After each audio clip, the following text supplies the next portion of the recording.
it's me, Dan, back with another week in review. First off, I got a few books to share with you guys right off the bat. The first book I read for this week was Star Wars Empire Volume 1. I thought this was really good. This is one of the better Star Wars books I have read. This takes place just before A New Hope, and it is the Emperor's rise to power and how he basically sets himself up as the Emperor. So I thought this was definitely worth checking out. I hope to find the other volumes of this, because like I said, this was really good, and I did rate this one 4 out of 5 stars. I love it when it shows somebody on the cover like Vader and the Emperor, and it actually features those people. That makes it so worthwhile. After that, I read X-Men Legacy, Back to School. I'm not sure which volume this is. I do know that it's a later one. And it's the Jean Grey School for Higher Learning. And it's like Rogue has like all these, like she's going through some midlife crisis or something. She doesn't know what to do with herself. She's like dating Magneto, and Magneto's on Utopia. They're fighting Exodus, who used to be Magneto's, like, alkaloid or whatever, and they fight these demons that look like, they look like the Brood. It was just so all over the place that I only rated this one 3 out of 5 stars.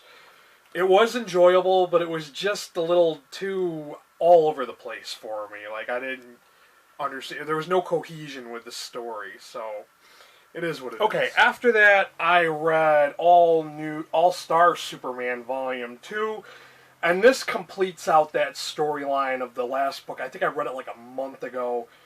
I read the first volume, and I do have to say I was kind of disappointed by the way this ended, because I thought it was kind of silly. Like, if Superman's dying, is he really going to be facing off, like, all these different scenarios, like different villains, and just, the ending was so, like, it wasn't really much of an ending because it didn't say whether he died or not. He just kind of flew off into space to fix the sun, and then that was the last anybody had ever saw of him. So I thought that was it was meh. So I rated this 3 out of 5 stars. After that, I read Flight Volume 5, and really this is just a collection of short stories. I would definitely recommend this for your casual comics reader, those who are not really into superhero comics. So if you're looking for something kind of fun to read and you want to, look cool reading graphic novels, then I guess you could pick up Flight. This was another one was just okay. I only rated this one 3 out of 5 stars too. Okay, up next we have Amazing, Fantastic, Incredible Stan Lee.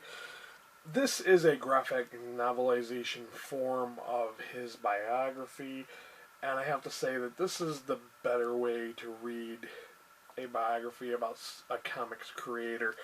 I did originally check out the regular biography, and I just didn't want to read it because when I knew that this one existed, I figured this would be the way to read it. I do think this was just a little bit just okay. I found Stan Lee to be kind of pompous and somewhat of an ass, so I really didn't think that this was all that great. I mean, it was kind of cool and slightly interesting to see how he came up with some of his ideas and the comic book creations we have today. But aside from that, it wasn't really that great. So I only rated this 3 out of 5 stars. If you're really interested in seeing, what the life of this Marvel Comics creator was like, then go ahead and check it out. But it's not anything that I would rush and go out and read. It was, like I said, it was kind of mediocre. Up next we have Batman Dark Victory. This is one of the earlier stories where Robin first joins with Batman, and it involves a number of villains such as Joker, Scarecrow, Penguin, Mr. Freeze, and Two-Face, and Solomon Grundy, which I thought was weird because I thought he was somebody else's villain. Well, anyways, it was interesting. It was quite the read. It took me a few days to read this because it's quite thick. But the one thing I really didn't care for the artwork because Joker has like a really big mouth and it seems really long faced. But I did enjoy this and I did rate this 4 out of 5 stars. If you're into crime dramas, I think you will enjoy this too. Up next we have Batman and Robin, The Hunt for Robin. I think this is, volume 6.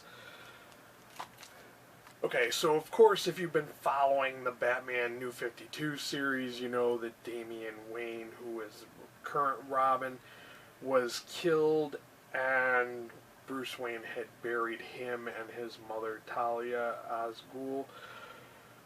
But they were dug up by Ra's al Ghul, and he wants to try to, bring them back to life with a Lazarus pit.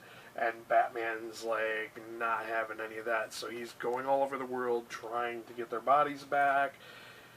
When a confrontation occurs with one of Apocalypse's minions, and then it leads to further plans and going to Apocalypse's homeworld. So I really much enjoyed this. I thought it was very fast paced. It was kind of interesting to see a different side of Batman, one that's not just a detective.